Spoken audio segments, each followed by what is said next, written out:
Bonjour, dans cette vidéo, nous allons aborder le sujet d'imbrication de composants dans ce framework Angular. Donc, on va commencer par quelques notions de base et après, on va passer à l'implémentation. Donc, on va pratiquer un peu pour comprendre cette notion d'imbrication de composants. Donc, Angular, c'est un framework qui est utilisé pour implémenter la partie front-end. Donc, c'est un framework orienté composants. D'ailleurs, dans une application Angular, on trouve une arborescence de composants, donc une hiérarchie de composants. Donc, comme j'ai déjà mentionné ici, donc une application Angular peut être vue comme un arbre de composants imbriqués, c'est-à-dire vous pouvez trouver un composant tel que le composant root qui va représenter le composant racine, et dans ce composant vous pouvez appeler d'autres composants qui vont être créés dans l'application tels que le composant A, B et C. Et vous pouvez bien évidemment par la suite appeler d'autres composants dans le composant A ou B ou C. Donc voilà, c'est pour cela qu'on dit une application Angular, c'est une arborescence de composants. Et à la racine de cet arbre se trouve le composant principal qui va être utilisé pour démarrer l'application et qui est déjà créé par défaut dans notre projet Angular et que représente le App Component. Donc voilà, Angular, c'est un framework orienté composants. Bien évidemment, puisqu'on a plusieurs composants dans notre application, il faut parler de l'imbrication de composants. Donc, comment on va faire pour imbriquer de composants? Donc, comment on va faire pour appeler un composant dans d'autres composants? D'accord? Donc, l'imbrication de composants se fait de manière déclarative. Tout simplement, il faut insérer le sélecteur de composants enfant dans le template de parent. Donc, dans ce cas, dans notre exemple, le root composant représente le composant parent, alors que le composant A, B et C représentent les composants fils. D'accord? Donc, voilà, tout simplement pour appeler le composant A dans ce composant parent, on va utiliser le sélecteur qui permet d'identifier ce composant A. Bien évidemment, puisqu'on a appelé les composants A, B et C dans le composant parent, il faut parler de la communication intercomposant. Donc, comment on va faire pour passer des données d'un composant parent vers un composant fils? Donc, pour cela, on va utiliser des décorateurs tels que le décorateur addInput et addOutput. Donc, les décorateurs addInput et addOutput, ce sont des mécanismes proposés dans ce framework Angular pour assurer des canaux de communication entre les différents composants qu'on a dans notre application dans les deux sens. C'est-à-dire du composant parent vers le composant fils et vice-versa. D'accord? Donc, la question qui se pose maintenant, comment deux composants peuvent se communiquer?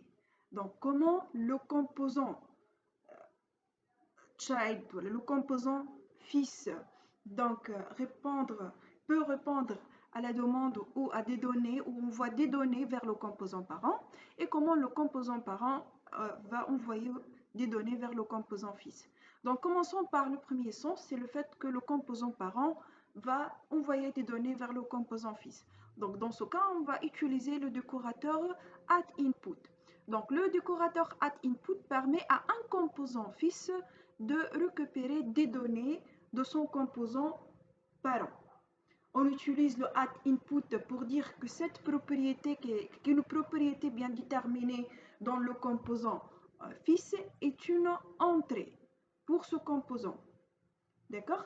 Donc, vous pouvez imaginer le composant comme étant une machine qui a besoin des entrées pour nous retourner des sorties ou même les mêmes entrées, mais un peu modifiées. D'accord?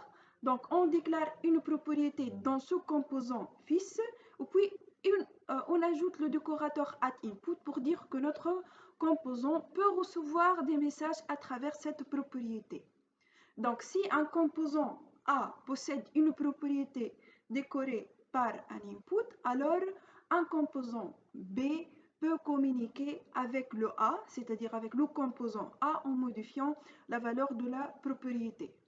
Il faut prendre en considération que le addInput peut décorer n'importe quel type de propriété, c'est-à-dire des propriétés de type number, chaîne de caractères ou même des objets.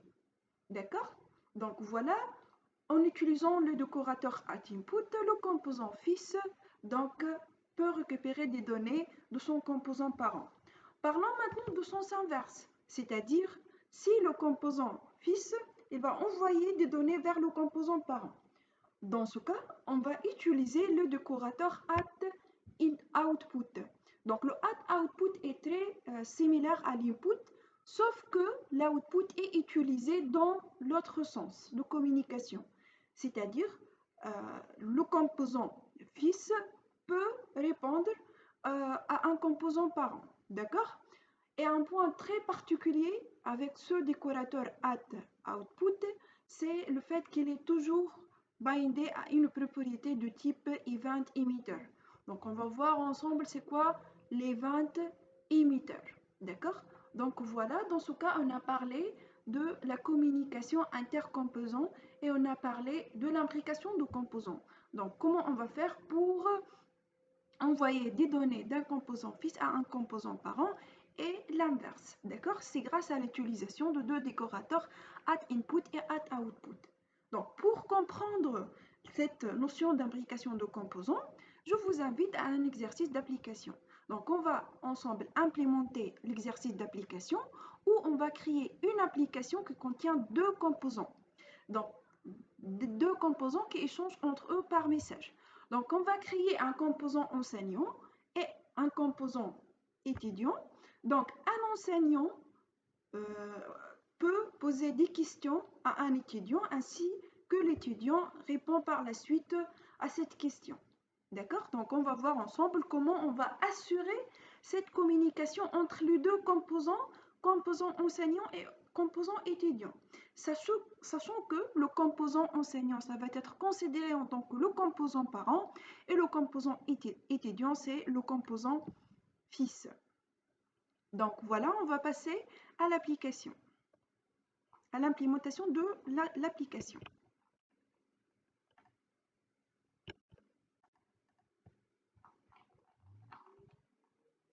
Donc voilà, j'ai déjà préparé le projet, d'accord? Et j'ai lancé le projet en tapant la commande ngserve-open, d'accord? Donc, on va commencer par la génération de deux composants. Donc, on va générer le composant enseignant et par la suite, on va générer le composant étudiant. Donc, tout simplement, on va taper la commande nggc et après, on va donner le nom de composant. Donc, voilà, je vais commencer par le composant enseignant. Une fois qu'on a terminé la génération de ce composant enseignant, on va générer le composant étudiant.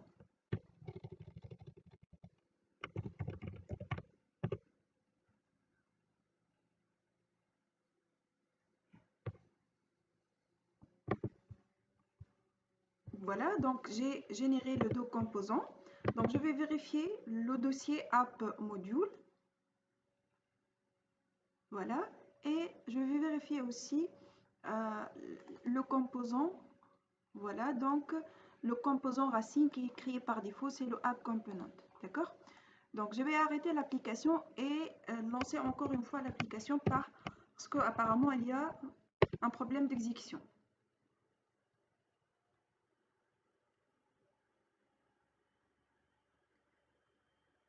Voilà, donc entre-temps, je vais créer une propriété dans le composant enseignant. C'est, voilà, donc l'application, elle est bien lancée. Parfait. Donc, voilà, donc le composant racine. Dans ce composant racine, j'ai déjà déclaré deux titres.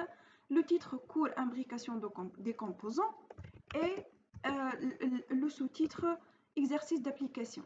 Donc, on va commencer par le composant enseignant. D'accord? Dans ce composant enseignant, on va déclarer une propriété question. Cette propriété est de type chaîne de caractères. D'accord? Et on va déclarer aussi une autre propriété, c'est la propriété réponse. Aussi, c'est une propriété de type chaîne de caractères.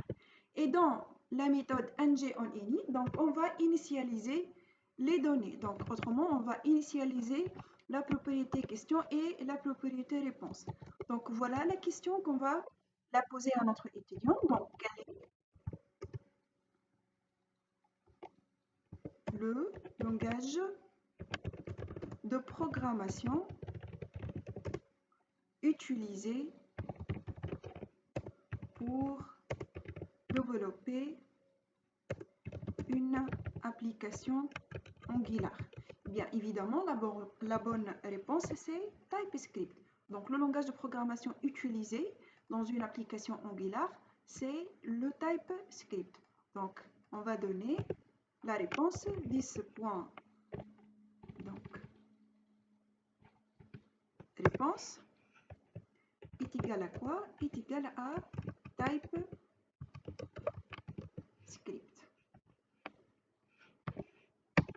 Point virgule. D'accord? Donc voilà, dans le composant enseignant component, donc on va afficher la question. D'accord? Donc voilà, on va ici donner la question. Donc je vais supprimer déjà le contenu de ce composant. Donc voilà, je vais commencer par un sous-titre. D'accord? Voilà, donc le titre c'est Bonjour, je suis votre enseignant. D'accord? Et par la suite, je vais donner la question posée par l'enseignant. D'accord? Donc voilà, la question c'est H2. D'accord? Donc la question que j'ai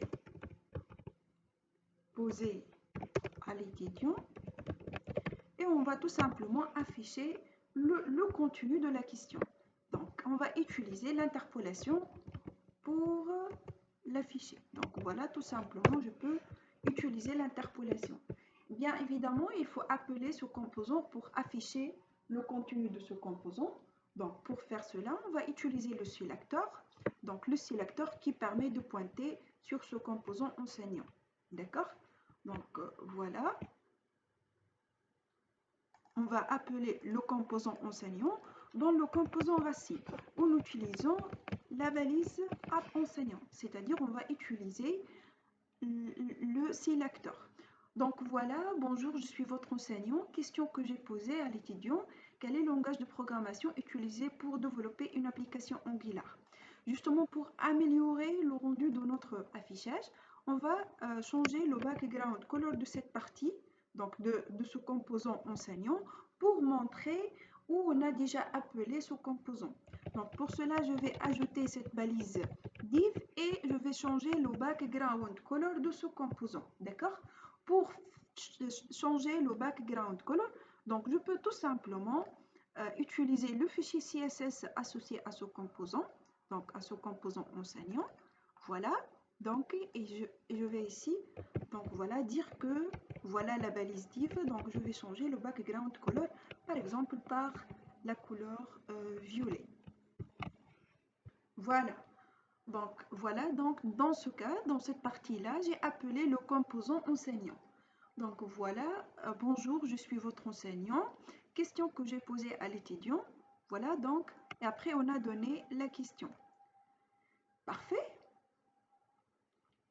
Maintenant, on va donner la main à l'étudiant pour répondre à cette question. Donc, on va travailler dans le composant étudiant, bien évidemment, et on va donner un champ input à l'étudiant pour qu'il puisse saisir la réponse. D'accord? Donc, on va commencer par envoyer la question de l'enseignant à son étudiant et après, on va attendre le résultat. D'accord?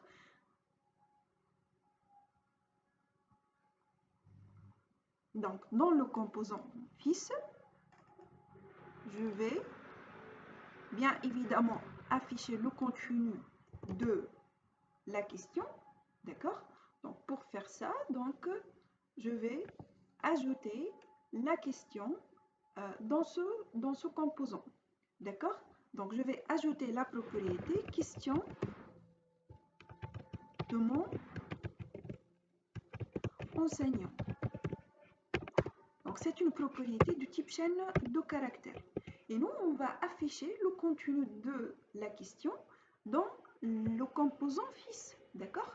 Pour faire ça, on va appeler tout d'abord le composant fils dans le composant parent. Donc, on va imbriquer le composant étudiant dans le composant enseignant. D'accord? Donc voilà, dans le composant enseignant, je vais appeler le composant fils. Bien évidemment, il faut utiliser le sélecteur pour appeler le composant fils. Donc dans le composant parent, comme vous pouvez constater ici, je vais utiliser la balise app étudiant. Et bien l'objectif dans ce cas, c'est d'afficher le contenu de ce composant. Donc comme vous pouvez constater ici, on a le message étudiant work. Donc étudiant work, c'est déjà le message qui est donné dans ce fichier HTML. D'accord? Donc, on va déclarer notre div ici et on va changer le background color. Et bien évidemment, pourquoi je suis en train de déclarer les divs et de changer la couleur de ces divs, c'est pour montrer l'espace de chaque composant. D'accord? Donc, c'est pour montrer réellement comment le composant étudiant il est imbriqué dans le composant enseignant. D'accord? Donc voilà, ici je vais donner un titre H1.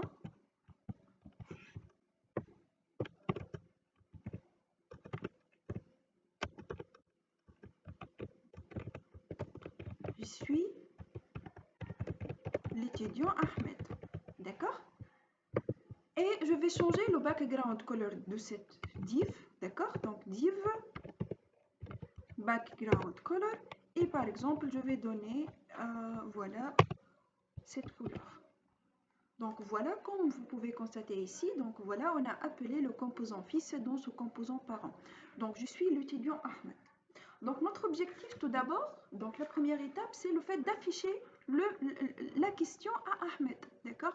Donc on va afficher le contenu de cette question qui est posée par l'enseignant dans le composant étudiant. Est-ce que dans ce cas, on va redéclarer la question? Bien évidemment que non. Il faut récupérer la question qui est déjà déclarée dans le composant parent. Pour cela qu'on va dire que cette propriété question de mon enseignant, ça va être un input. D'accord? Donc on va récupérer la valeur de cette question depuis mon composant parent. D'accord? Donc ici, bien évidemment, il faut implémenter, il faut faire l'import de l'input. D'accord? Donc on a déclaré cette propriété question de mon enseignant qui est déclarée dans le composant étudiant component en tant qu'input. Donc, comme on a déjà mentionné dans le cours, le décorateur input permet à un composant fils de récupérer des données de son composant parent. Bien évidemment, maintenant il faut faire la liaison entre l'input question de mon enseignant et la question qui est déjà posée dans le composant parent. Pour faire ça, on va utiliser le property binding, c'est-à-dire on va binder la propriété question de mon enseignant à la valeur de la question qui est déjà posée. Donc pour faire ça, on va travailler dans ce cas dans le composant parent. Et on va tout simplement dans la balise app étudiant, c'est-à-dire où on a déjà appelé le composant fils, on va dire que cette propriété question de mon enseignant, ça va être égal à la valeur de question. Question, c'est une propriété qui est déjà déclarée dans le composant parent. D'accord? Donc voilà, on a fait cette association entre l'input et la question qui est déjà déclarée dans ce composant enseignant. D'accord? Donc voilà, la question, elle est déjà déclarée ici. D'accord? Donc quel est le langage de programmation utilisé? Donc on va afficher maintenant le contenu de la question dans ce composant étudiant. Pour faire ça, on va tout simplement utiliser l'interpolation. D'accord? Donc on va utiliser l'interpolation. Donc ici, voilà, je suis l'étudiant Ahmed et après je vais donner le P. Justement, je vais changer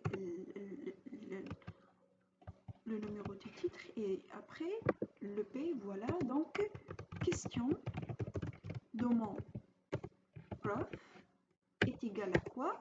Donc en utilisant l'interpolation, je peux tout simplement afficher le contenu de la question posée par l'enseignant. Donc voilà, je suis l'étudiant Ahmed, question de mon enseignant ou la question de mon prof, quel est le langage de programmation utilisé pour développer une application Angular? Donc voilà, on a bien réussi donc dans l'affichage de la question dans ce composant fils. D'accord?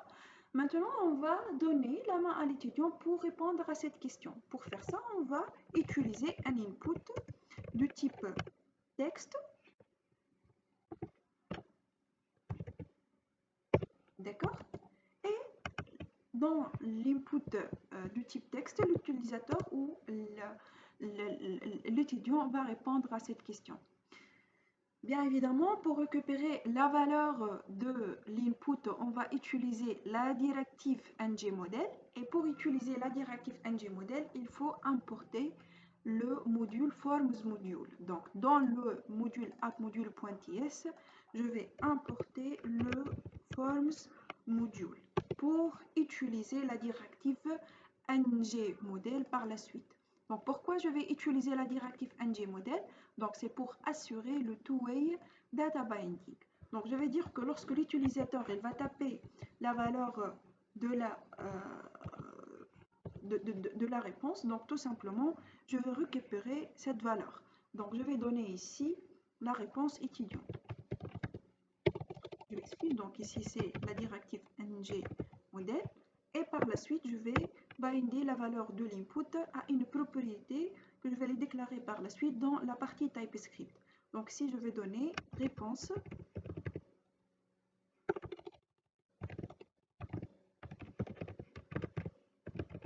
étudiant. D'accord? Donc voilà, dans le fichier TypeScript ici, donc je vais déclarer cette propriété réponse étudiant.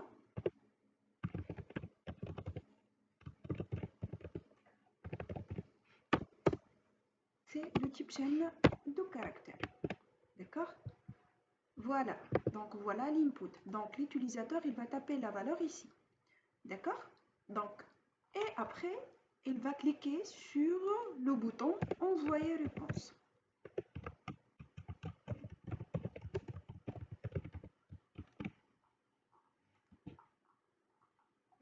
Donc voilà, l'étudiant, il va donner la valeur de la réponse ici et après, il va cliquer sur ce bouton envoyer réponse.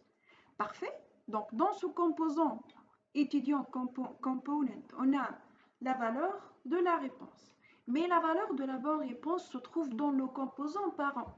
Et pour dire que l'étudiant, il a bien saisi la bonne réponse, donc il faut comparer la valeur saisie par l'étudiant et la bonne réponse. D'accord? Alors que la bonne réponse se trouve dans le composant parent. C'est l'enseignant. Et même l'implémentation de la méthode, par exemple correction, il faut l'implémenter dans le composant parent, d'accord? Donc, dans ce composant enseignant, on va corriger la réponse de l'étudiant.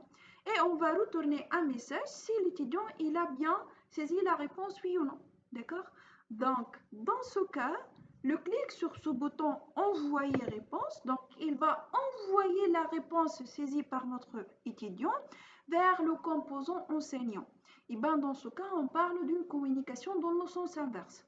Donc, on a travaillé dans une première étape sur l'envoi de données d'un composant parent qui représente dans ce cas le composant enseignant vers le composant étudiant.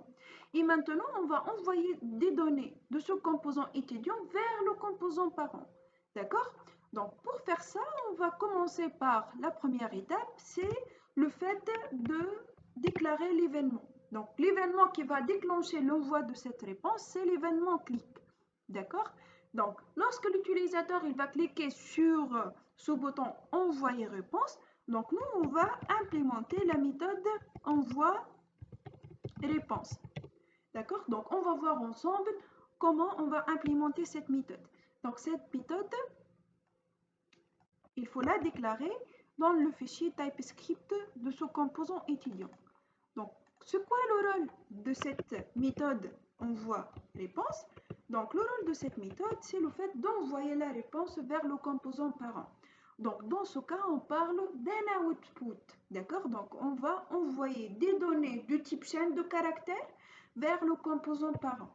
Donc, pour cela, on va utiliser le décorateur add_output pour envoyer des données vers le composant parent. D'accord? Donc, pour cela, je vais utiliser le décorateur add_output et je vais créer une propriété. Donc, cette propriété, ça va être nommé, par exemple, donc, réponse étudiant, ou il faut changer la valeur. Donc, par exemple, je vais donner réponse finale. D'accord? Donc l'étudiant, il va nous envoyer la réponse. D'accord?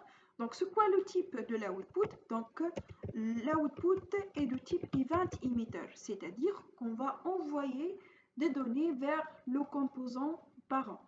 Donc comme le nom, comme son nom l'indique, un event emitter permet d'émettre des valeurs vers le composant parent. D'accord? Donc on va utiliser l'event emitter. Donc, de préférence, il faut déclarer le type, d'accord, pour éviter d'émettre des valeurs du mauvais type, d'accord. Donc, c'est pour cela qu'on va déclarer le type de données qui ça va être envoyé dans l'événement. Donc, nous, dans ce cas, on va envoyer une réponse de type chaîne de caractères, d'accord. Donc, le type de données envoyées, c'est de type chaîne de caractères. Donc, maintenant, dans l'implémentation de la méthode, on va faire quoi? On va tout simplement appeler l'événement, donc réponse finale point emit, c'est-à-dire qu'on va envoyer les données. Donc voilà, et on va envoyer quoi exactement? Donc on va envoyer la réponse. Donc this point réponse étudiant, point virgule. Parfait. Donc lorsque l'étudiant il va cliquer sur ce bouton envoyer réponse, nous on va récupérer la valeur de l'input et on va par la suite envoyer cette valeur vers le composant parent pour voir si l'utilisateur, si l'étudiant il a donné la valeur correcte, oui ou non. D'accord? Donc si par exemple il va donner comme réponse le TypeScript, donc on va donner un retour positif.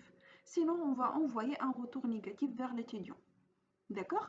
Donc, maintenant, on a travaillé pratiquement dans le composant fils et on n'a pas touché le composant parent. Donc, comment faire cette liaison entre l'événement qui est déclenché ici, donc l'événement réponse finale, et l'exécution de la méthode correction. D'accord? Donc, comment on va intercepter, donc comment on va récupérer la valeur de la réponse envoyée par l'étudiant dans le composant parent. Donc, pour faire ça, on va tout simplement travailler dans le composant parent. Et on va dire que si on a l'événement, donc on va écouter, donc tout simplement, donc je vais donner réponse finale. Donc, si on a l'événement réponse finale est déclenché, c'est-à-dire l'événement est envoyé, donc on va nous exécuter la méthode correction.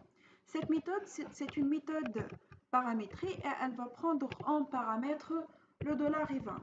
Donc, le $event, c'est quoi? C'est un objet de type event. Donc, dans cet objet, on va récupérer la réponse envoyée par le composant fils. Donc, dans ce cas, le composant fils, il a envoyé des données vers le composant parent. Donc, pour faire ça, on va exécuter la méthode ou on va implémenter la méthode correction dans le composant parent. Donc, voilà ici, on va implémenter cette méthode. Donc, la méthode correction, donc c'est une méthode paramétrée. Elle va prendre en paramètre une variable de type chaîne de caractères et elle va tout simplement, voilà, donc c'est la réponse de l'étudiant. Et on va tout simplement comparer la valeur de cette réponse et la valeur correcte. D'accord? Donc, if quoi? If this.réponse est égal à la réponse de l'étudiant. Donc, on va donner comme message bravo. Donc, ici, je vais donner le message final. Donc, voilà, le message est de type chaîne de caractères. D'accord? Donc, voilà, ici, this.message est égal à quoi? Est égal à bravo. Sinon, on va envoyer un message à l'étudiant. D'accord? Donc ici, else, this.message est égal à quoi? Est égal à échec. Voilà. D'accord? Donc je répète encore une fois. Donc, on a donné un message dans un composant parent, donc c'est le composant enseignant. Et après, on a envoyé cette question vers le composant fils en utilisant le décorateur input et après le composant étudiant, il va nous envoyer comme retour la réponse à cette question. Donc, en utilisant le décorateur output, on a notifié le parent de cette réponse suite à ce clic sur ce bouton envoyer réponse. D'accord? Voilà, donc on va tout simplement dans nos composants parents, on va afficher le rendu final où on va afficher le retour. Donc voilà, on va afficher le message à notre étudiant. Donc voilà, dans une balise par exemple H2, on va dire si l'utilisateur, si l'étudiant plutôt, il a répondu à cette question correctement, oui ou non. Message, voilà, retour enseignant.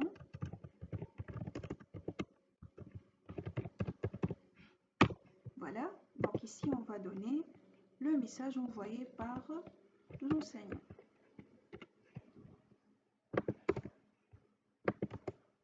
En utilisant bien sûr l'interpolation. Voilà. Voilà, donc le rendu final de l'exécution. Donc on a déclaré le composant étudiant dans ce composant parent, d'accord? Et voilà, on a affiché la question. Donc quel est le langage de programmation utilisé dans une application Angular? La bonne réponse est